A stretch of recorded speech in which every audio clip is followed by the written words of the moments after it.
you very much. Appreciate it. Who wants to come up next? Questions? Anybody? Thoughts? We don't have to only talk about the vaccine. Does my protester want to come up here? Oh, you should go. Are you paid by Pfizer, by the way? I'm just curious. I was paid by Soros, obviously. Oh, AstraZeneca. Right. Look. Oh, this is great. Well, the thing about... Can you make sure... Oh, you got a whole collection there. That's really great.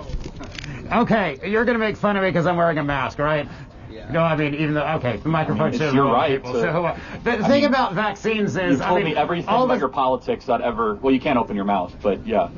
All the stuff that you say about vaccines, I think all it comes down to is, do you think you know something that the doctors don't? Or do you think you have the same information as them, but you're just processing it differently? Okay, look, I mean, the context of this with the PVC pipe and stuff, like, try and think of this as a less confrontational question. Do you think you have information that the doctors don't have, or do you think you have the same information, just look at it differently? Because they overwhelmingly recommended for people to get the COVID-19 vaccine. 90+% of them saying they're getting it for themselves, they're getting it for their kids. Sure. Do you really think that they're all wrong? Well, again, it's your choice. I mean, I'm sure that if some people got the vaccine, they had a great experience with it, but there's doctors that disagree with that. The question I have for you is, can experts ever be wrong? I think that your batting average is going to be better if you go with what most of the experts think. Yeah, so that woman that came up there will be times, okay, but I'm just saying there will be times when the majority of experts are wrong, but you're not going to get a better batting average by trying to outguess them. So let's just look at the facts available. First, I'm just curious. That woman came up, said she was vaccine injured. Is she lying? I mean, I think there are different ways that you can look at whether something happened and you don't know whether it happened because of when Bob Saget died, Candace Owens was on her radio show saying he died because he got the vaccine. It was ridiculous. It wasn't true. People who believe in these things are not always right. Let's just go through this. Hold on. The doctors know about that too. Rochelle Walensky, let me ask a couple questions. Rochelle Walensky said in Senate testimony that it would prevent transmission and that it would also prevent infection. Was that true? I mean, it's not supposed to be 100% prevent they or said transmission safe and or prevent effective. infection. Safe, and everyone here saw the same advertisements. They said safe and effective. But herd immunity doesn't mean that it prevents transmission or infection 100%. I guarantee you, how many of you guys got the shot and also got COVID after getting the shot? Did anyone experience that? Yes, I did. Well, hold on. Then it was supposed to prevent infection. So that's not true, right? No, it's not supposed to. They don't mean it's supposed to prevent infection 100%. No, Rochelle Walensky said in Senate testimony under sworn oath that if you get the shot, you will not get COVID. She was the head of our public health apparatus. Was she telling the truth?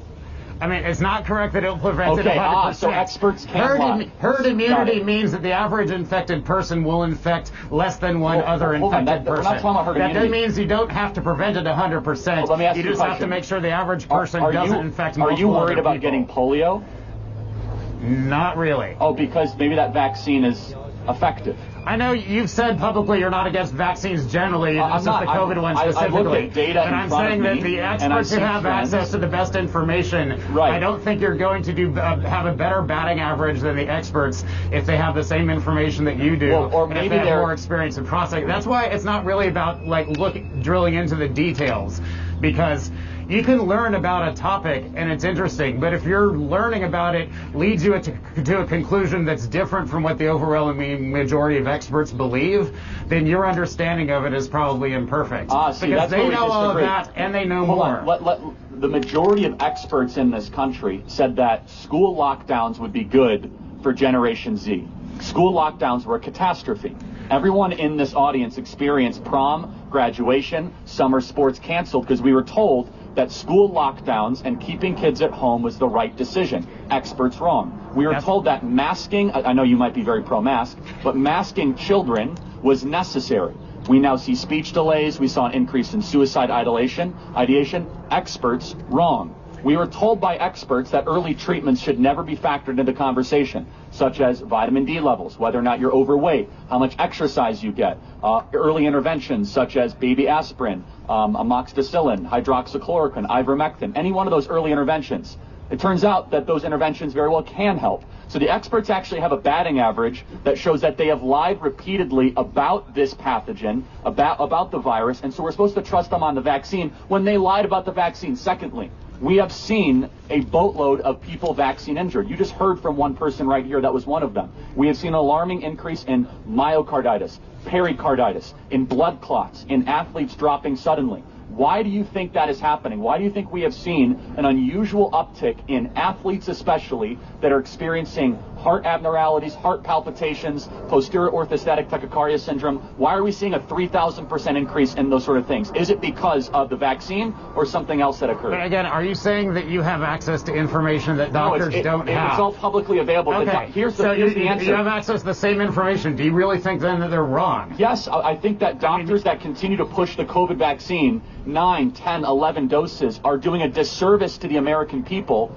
because, first of all, what are they preventing against? It doesn't prevent transmission. Secondly, it's not a typical vaccine in the sense that it's an mRNA gene-altering vaccine. It is not a typical vaccine that you get in measles, mumps, rubella, or in polio, or in the DTaP vaccine or the Tdap vaccine. It's a completely different type of transmission. But again, I'm saying that's information that the doctors know. They know it's an mRNA vaccine, but they know like the risks and benefits associated with doing something differently. They price that into their decision. Yes, and so I mean, if you see people raising their hand, if somebody else wants to come up, but I mean, I'm saying that the doctors have factored that in, so you don't have access to information that they don't have.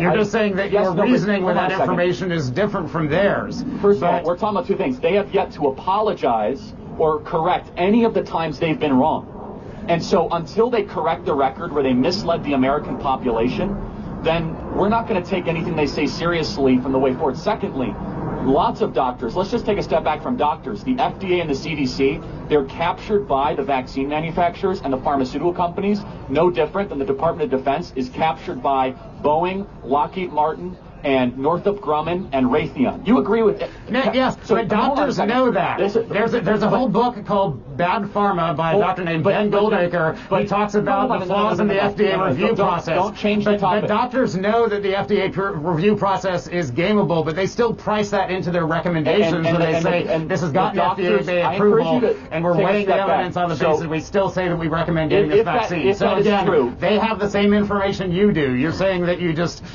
you're able to process it better than the doctors are. Other doctors in the audience. We'll just end with this.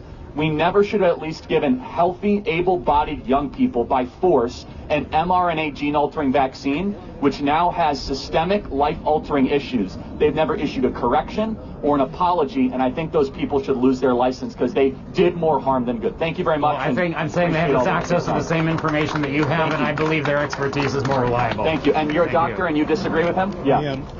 One of the logical fallacies that I'm hearing here is that experts know more than regular people, and perhaps for the sake that that's true, what if the experts aren't free to speak and write honestly? So that's the problem, is if you actually found out a majority of qualified experts, they were against the vaccine and very concerned about these things, but they were shut up by a series of things. They couldn't speak because their state medical board would threaten to take away their license. The state medical boards are captured by Big Pharma. And if also your board certification could be taken away. Dr. Peter McCulloch, a great cardiologist, had that happen to him. And again, that organization is captured by Big Pharma on the left, and even for things like trying to prescribe ivermectin. In an epidemic, the people you want to talk to are the ones who are on the front lines actually treating real patients. That's right. And so what those people found out early on is that I have to tell you that, old-time medicine I'm just listening like to this guy too, ivermectin and hydroxychloroquine were very effective at preventing death from COVID, especially when you took them early.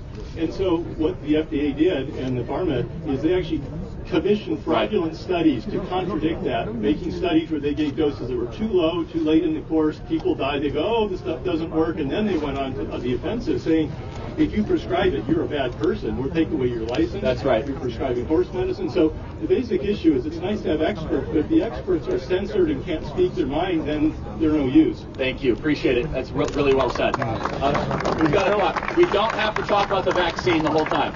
By the way, this is the first campus where we've talked about the vaccine at all. It's just interesting. But yes, anyone? Thoughts, questions, disagreement? Said we're allowed to bring notes, right?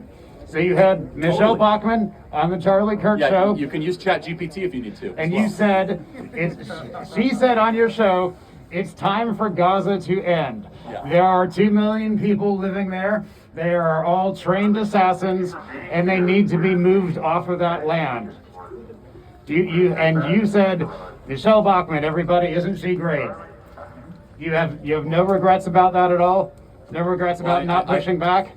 I mean, I don't I probably should have pushed back, maybe. I don't know. I mean, I don't agree with killing every person in Gaza, obviously.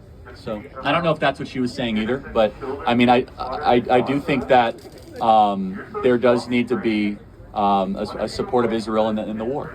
Well, I mean, to clarify, she did follow up to say that she wanted them depopulated, as in moved to Iran specifically. That's not my view. She didn't say that she wanted them. Okay, but technically, that still meets the definition of genocide. Now, technically, that still meets the depopulating an area, still meets the definition of genocide. Will you at least say that what Michelle Bachmann said was wrong? No, I wouldn't go that far. I wouldn't have worded it that way. You'd have to ask her that, though. But you were the one saying Michelle Bachmann, isn't she great? Everybody, I think she does. You're the one that didn't give any pushback on that. She's a friend of mine, so what I'm not going to do is I'm not going to get into this game where I have to go nitpick and denounce friends of mine for things they say that I wouldn't have said the same. But I want my friends to push back against me if I say something that they don't agree with. If I started saying that you shouldn't take the vaccine, I would expect my friends to push back against me. I'm not going to do it just because. I'm not asking you to end your friendship with her, but will you say that what she said was wrong? I would have worded it differently. Gaza of I don't share those views. So that Israel can move in. I don't share those views, so it's unfair to put that on me. But I understand you don't share the views, but you didn't push back and say that it was wrong. Will you at least say now that that was wrong? I don't. She has clarified since. It meets the just technical to be definition clear. of genocide. No, I will not say that. Okay.